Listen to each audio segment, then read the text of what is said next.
Hello friends, how are you all. कैसे हैं friends आप सभी। तो उम्मीद करती हूँ कि आप लोग अच्छे होंगे, मस्त होंगे, व्यस्त होंगे अपने स्टडी में। तो फ्रेंड्स स्टार्ट करते हैं। ये पॉलिटिकल साइंस क्लास 9 का मास्टर वीडियो है और ये स्पेशली बिहार स्टेट एग्ज़ाम जो लोग दे रहे हैं उनके लिए है। अदर एग्ज़ाम के लिए तो भी इम्पॉर्टेंट है, क्योंकि आप जानते हैं कि 9-10 से बहुत सारे क्वेश्चंस रहते हैं। तो चलिए हम लोग स्टार्ट करते हैं। अगर इस वीडियो को देखने से पहले अगर आपने पार्ट 1 और पार्ट 2 नहीं देखा है फ्रेंड्स, तो आप वो देख लीजिए। ये पार्ट 3 है, इसके पहले का चैप्टर मैंने करवा दिया है। तो सर्वोच्च न्यायालय भारतीय संघात्मक व्यवस्था में न्यायपालिका की कैसी व्यवस्था है। एक हरी, दो हरी, क ख दोनों। तो क्या होगा फ्रेंड्स, एक हरी। फ्रेंड्स अगर आपने सब्सक्राइब नहीं किया है मेरे चैनल को तो पहले सब्सक्राइब कर दे, और अगर कर दिया है फ्रेंड्स तो थैंक यू।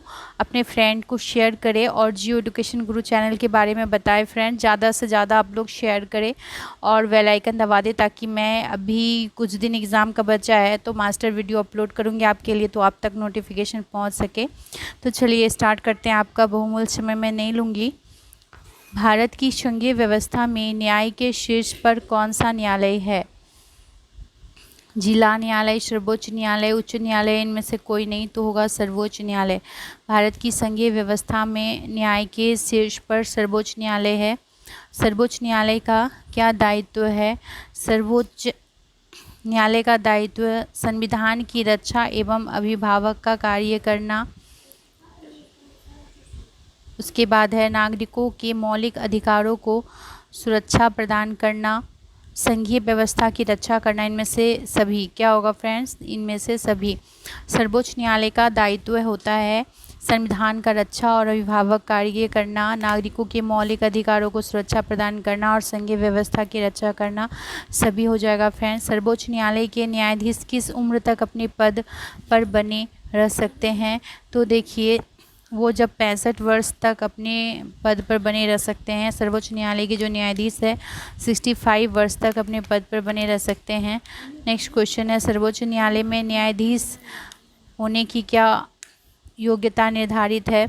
5 वर्ष तक उच्च न्यायालय में न्यायाधीश रह चुके हों, 10 वर्ष तक उच्च न्यायालय में वकालत कर चुके हों और राष्ट्रपति की नज़र में कानून का ज्ञाता हो। फ्रेंड्स इनमें से सभी हो जाएगा। सर्वोच्च न्यायालय के न्यायाधीशों की नियुक्ति कौन करता है फ्रेंड्स।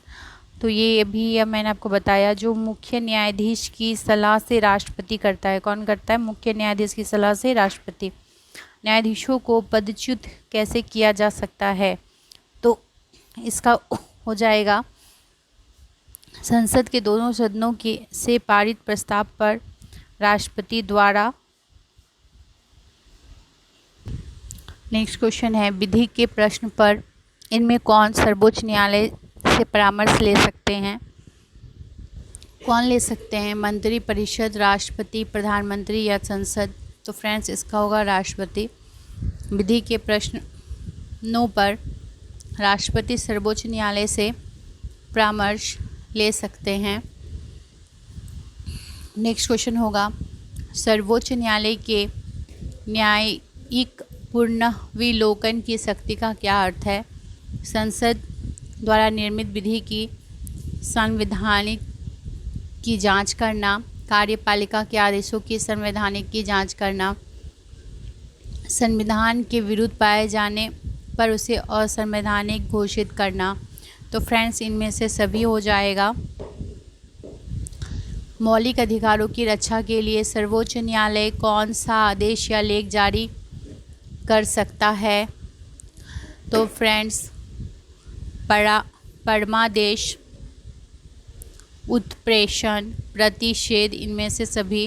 तो देखिए ये तीनों टर्म के बारे में मैंने जो है स्टेट बोल के मेरे प्लेलिस्ट पे होगा पॉलिटिक्स, उसमें मैंने करवाया है। पार्ट 1 3 करके है, उसमें मैंने डिटेल में बताया मौलिक अधिकार, कर्तव्य और जो परमादेश, उत्प्रेषण और प्रतिषेध क्या है फ्रेंड्स। तो देखिए मौलिक अधिकार की रक्षा के लिए सर्वोच्च न्यायालय जो है परमादेश, उत्प्रेषण और प्रतिषेध आदेश या लेख जारी कर सकते हैं। सर्वोच्च न्यायालय के प्रारंभिक क्षेत्राधिकार का क्या अर्थ है? प्रथम बार में ही सर्वोच्च न्यायालय के सामने आ सकने वाले मुकदमे होगा। सर्वोच्च न्यायालय अधिक्षण की शक्ति का प्रयोग किस प्रकार करते हैं? यह अपने अधीनस्थ न्यायालयों का निरीक्षण करता है, उनकी प्रशासनिक व्यवस्था के संचालन के लिए नियम बनाता है, न्यायिक सेवा के अधीनस्थ अधिकारियों की सेवा की शर्तें निर्धारित करता है। इनमें से सभी हो जाएगा फ्रेंड्स। सर्वोच्च न्यायालय की स्वतंत्रता पर 42वें संशोधन अधिनियम द्वारा लगाए गए अंकुश को किस संशोधन द्वारा हटाया गया? तो फ्रेंड्स इसका हो जाएगा 43वें संशोधन द्वारा हटाया गया। नेक्स्ट क्वेश्चन है, सर्वोच्च न्यायालय के न्यायाधीशों की स्वतंत्रता के लिए क्या व्यवस्था की गई है? इन्हें सेवा काल की सुरक्षा प्राप्त होती है, इनके वेतन और भत्ते में कोई कटौती नहीं की जा सकती, इनकी सेवा की शर्तों में कोई अलाभकारी बदलाव नहीं किया जा सकता। इनमें से सभी हो जाएगा फ्रेंड्स। सर्वोच्च न्यायालय के न्यायाधीशों की स्वतंत्रता के लिए सेवा काल की सुरक्षा प्राप्त होती है, वेतन एवं भत्ते की कोई कटौती नहीं की जा सकती है और इनकी सेवा की शर्तों में कोई अलाभकारी बदलाव नहीं किया जा सकता। तो ये सभी हो जाएगा। देखिए अगला चैप्टर है राज्य कार्यपालिका। इससे क्वेश्चन क्या क्या बन सकता है देखते हैं। संविधान के अनुसार प्रांत की समस्त कार्यपालिका शक्तियाँ किनमें निहित है फ्रेंड्स? तो देखिए इसका हो जाएगा किसमें निहित है? राज्यपाल में निहित होता है फ्रेंड्स। व्यू तो बहुत सारे आते हैं लेकिन लाइक बहुत कम आता है फ्रेंड्स। अगर आपको अच्छा लगता है मेरा वीडियो, थोड़ा भी यूज़फुल लगता है तो फ्रेंड्स आप लाइक कर दिया करिए। नेक्स्ट देखिए, राज्यपाल के पद पर नियुक्ति के लिए न्यूनतम उम्र सीमा क्या है? तो जो न्यूनतम उम्र सीमा है ना फ्रेंड 35 वर्ष है, आपको पता ही है ये। राज्यपाल की नियुक्ति कितने वर्षों के लिए कार्यकाल की जाती है? तो ये 5 वर्ष के लिए होती है। राज्यपाल की नियुक्ति कौन करता है? राज्यपाल की नियुक्ति कौन करेगा फ्रेंड्स? राष्ट्रपति करता है। विधायिका के क्षेत्र में राज्यपाल को क्या संवैधानिक शक्तियाँ प्राप्त है? पहला है विधानमंडल की बैठक बुलाना तथा उसे संबोधित करना। दूसरा है विधान परिषद के 1/6 सदस्यों को मनोनीत करना। गौ में है अध्यादेश जारी करना और विधानमंडल से पारित विधेयकों को स्वीकृति प्रदान करना। तो फ्रेंड्स जो विधायिका के क्षेत्र में राज्यपाल को ये सारी शक्तियाँ प्रदान हैं तो सभी हो जाएगा, यानी विधानमंडल की बैठक बुलाना, उसे संबोधित करना, विधान परिषद के 1/6 सदस्यों को मनोनीत करना, अध्यादेश जारी करना, विधान मंडल से पारित विधेयकों को स्वीकृति प्रदान, ये सभी हो जाएगा। नेक्स्ट देखिए, न्याय के क्षेत्र में राज्यपाल को कौन सा अधिकार प्राप्त है? उच्च न्यायालय के न्यायाधीशों की नियुक्ति के समय राष्ट्रपति राज्यपाल से भी परामर्श लेता है। अपराधी के दंड को स्थगित करने, दूसरे दंड में बदलने या पूर्णतः माफ़ करने का अधिकार प्राप्त है। तो फ्रेंड्स ये दोनों हो जाएगा क और ख। राज्य प्रशासन की वास्तविक कार्य शक्ति जो है वो किस में निहित होती है? तो फ्रेंड्स देखिए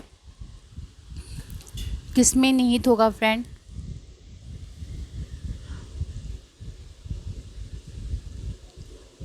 जस्ट मिनट। तो देखिए नेक्स्ट क्वेश्चन था कि राज्य प्रशासन की वास्तविक शक्ति जो है किस में निहित होती है? उसके मुख्यमंत्री में होती है फ्रेंड्स।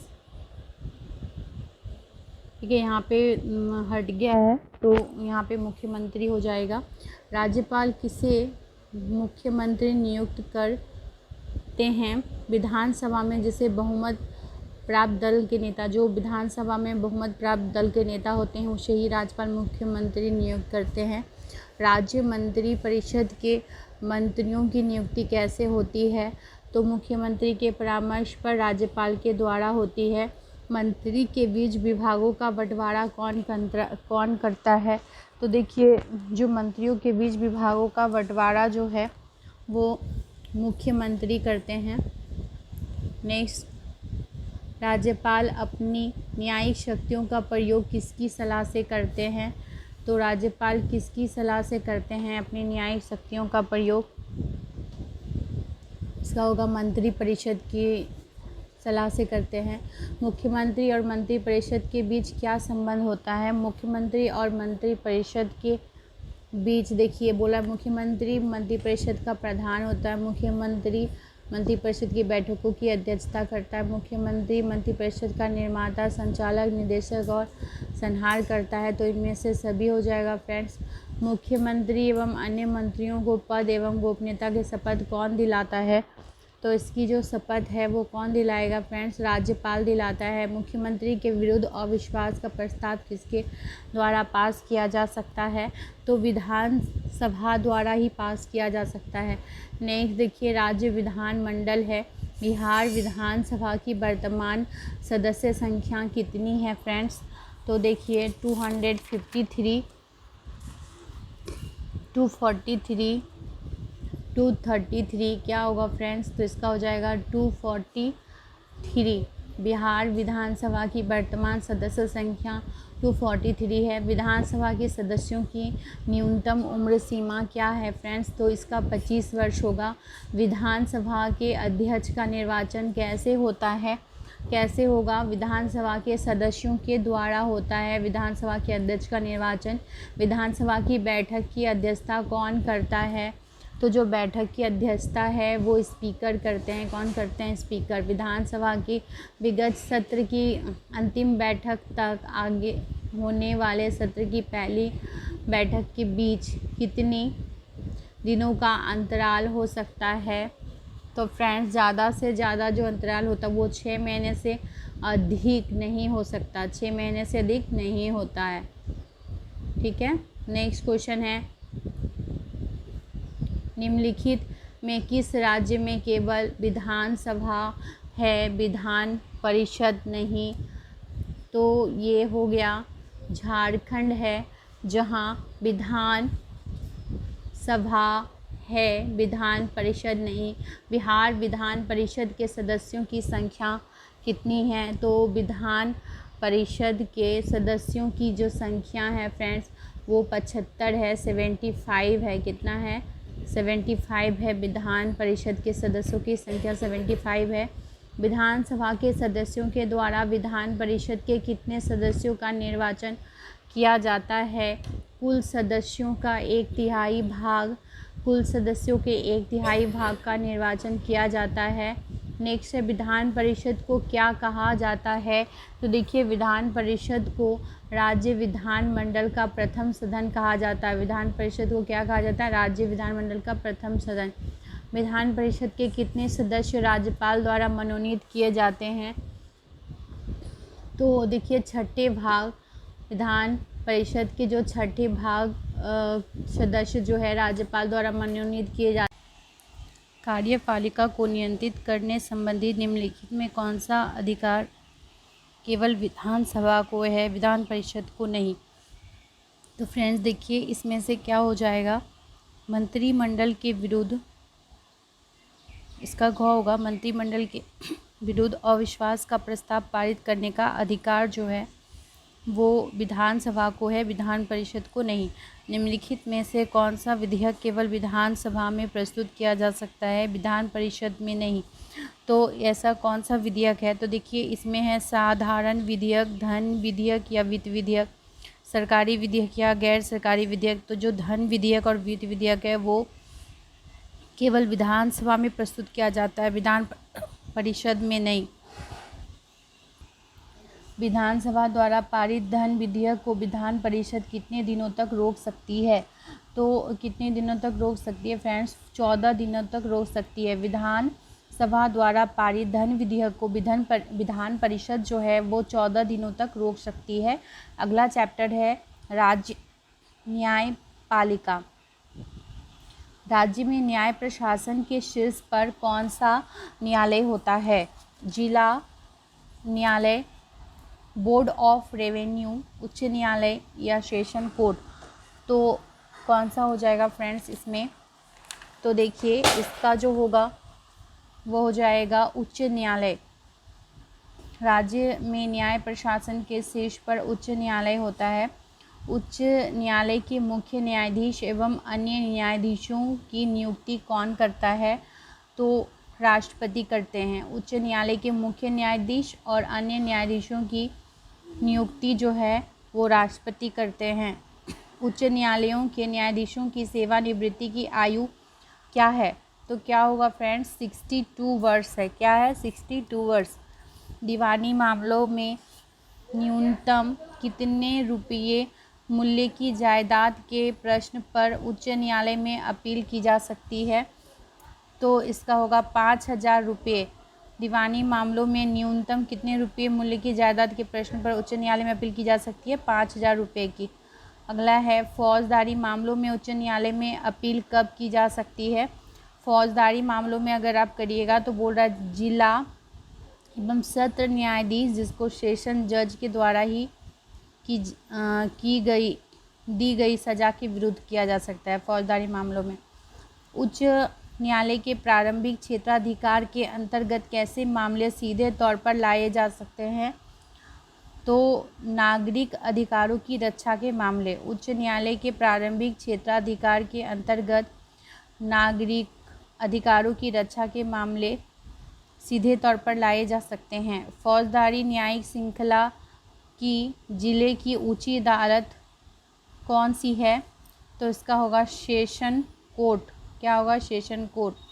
सबसे ऊंची राजस्व न्याय की अदालत कौन है? सबसे ऊंची राजस्व न्याय की अदालत जो होगा फ्रेंड्स वो बोर्ड ऑफ रेवेन्यू हो जाएगा। बोर्ड ऑफ रेवेन्यू जो है सबसे ऊंची राजस्व न्याय की अदालत है। दीवानी मामले की जिला में सबसे ऊंची अदालत कौन है? दीवानी मामले की जिला में सबसे ऊंची अदालत जिला जज का न्यायालय है। क्या है? जिला जज का न्यायालय। राज्य के फौजदारी, दीवानी और राजस्व न्याय का सर्वोच्च न्यायिक निकाय कौन सा है? तो उच्च न्यायालय होगा। क्या होगा? उच्च न्यायालय। जिला के सेशन जज की नियुक्ति कौन करता है? तो देखिए इसका जो है राज्य सरकार करेगा। कौन करेगा? राज्य सरकार सेशन जज की नियुक्ति करता है। जिला का सबसे प्रधान न्यायिक अधिकारी कौन होता है? जिला एवं सेशन जज होता है। जिला जज के क्या दायित्व हैं? तो जिला जज का क्या दायित्व होगा फ्रेंड्स? अधीनस्थ दीवानी अदालतों की देखरेख, अन्य न्यायाधीशों के बीच कार्यों का बंटवारा, अधीनस्थ न्यायालयों के निर्णय के विरुद्ध अपील की सुनवाई। तो इनमें से सभी होगा। नेक्स्ट है राज्य के न्याय प्रशासन की सबसे निम्न निकाय कौन सी है? तो सबसे निम्न निकाय क्या होगा? ग्राम कचहरी। प्रथम श्रेणी के जुडिशियल मजिस्ट्रेट को कितनी सज़ा देने की शक्ति होती है? 3 वर्ष की सज़ा और 5,000 रुपये जुर्माने, यानी इसका घ हो जाएगा। देखिए ये लास्ट चैप्टर है लोकतांत्रिक अधिकार। अधिकार जो है सामाजिक जीवन की वे दशाएं हैं जिसके बिना मनुष्य अपना पूर्ण विकास नहीं कर पाता है। यह कथन किसका है? तो फ्रेंड्स ये जो कथन है ये लॉस्की का है। किसका है फ्रेंड्स? लॉस्की का। अधिकार सामाजिक जीवन की वे दशाएं जिसके बिना मनुष्य अपना पूर्ण विकास नहीं कर पाता। भारतीय संविधान नागरिकों को कितने प्रकार के मौलिक अधिकार प्रदान करता है? तो देखिए 7 प्रकार के मौलिक अधिकार प्रदान करता है। नेक्स्ट है संपत्ति के अधिकारों को मौलिक अधिकारों की सूची से कब हटाया गया है? तो मौलिक अधिकारों की सूची से कब हटाया गया फ्रेंड? 1971 में संपत्ति के अधिकार को मौलिक अधिकारों की सूची से हटा दिया गया है। नेक्स्ट भारतीय नागरिकों के मौलिक कर्तव्यों की सूची संविधान में कब जोड़ी गई?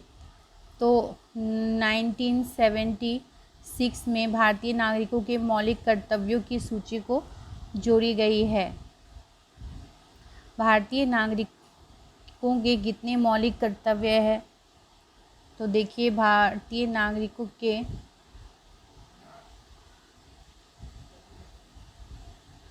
11 मौलिक कर्तव्य हैं। प्रथम शिक्षा के मौलिक अधिकार को संविधान में कब जगह दी गई? तो 2002 में जगह दी गई थी। किन परिस्थितियों में व्यक्ति के मौलिक अधिकारों को सीमित किया जा सकता है? तो देखिए बोल रहा है राष्ट्रीय संकट काल में आप आंतरिक सुरक्षा कानून निर्मित कर संविधान में संशोधन कर इनमें से सभी होगा। समता के अधिकार के अंतर्गत कौन सी समताएं आती हैं? कानून की नज़र में समता, भेदभाव एवं विशेष अधिकारों का अंत, अवसर की समता। तो फ्रेंड्स इनमें से सभी हो जाएगा। मतदान का अधिकार नागरिकों का कैसा अधिकार है? मतदान का अधिकार नागरिकों का राजनीतिक अधिकार है। कैसा अधिकार है फ्रेंड्स? राजनीतिक। संवैधानिक उपचारों के अधिकार का क्या अर्थ है? संवैधानिक अधिकारों का उपचारों का क्या अर्थ है फ्रेंड्स? मौलिक अधिकार न्यायालय द्वारा संरक्षित है। मौलिक अधिकार न्यायालय द्वारा संरक्षित है। मानव अधिकारों को संयुक्त राष्ट्र के द्वारा मान्यता कब प्रदान की गई? 10 दिसंबर 1948 को। 10 दिसंबर 1948 को। सूचना के अधिकार अधिनियम को भारत में कब लागू किया गया फ्रेंड्स? देखिए सूचना का अधिकार जो है भारत में 12 अक्टूबर 2005 को लागू किया गया था। कब किया गया था? 12 अक्टूबर 2005 को। तो इसका वह हो जाएगा। तो फ्रेंड्स उम्मीद करती हूँ कि आज का सेशन आपको अच्छा लगा होगा। अगर आपको थोड़ा भी अच्छा लगा फ्रेंड्स तो आप लाइक कर दो, शेयर कर दो अपने फ्रेंडों को, क्योंकि शेयर इज़ केयरिंग होता है। और अगर आपने सब्सक्राइब नहीं किया है फ्रेंड्स तो सब्सक्राइब करके बेल आइकन दबा दो। एंड ऑल द बेस्ट आपके एग्ज़ाम के लिए। Thank you.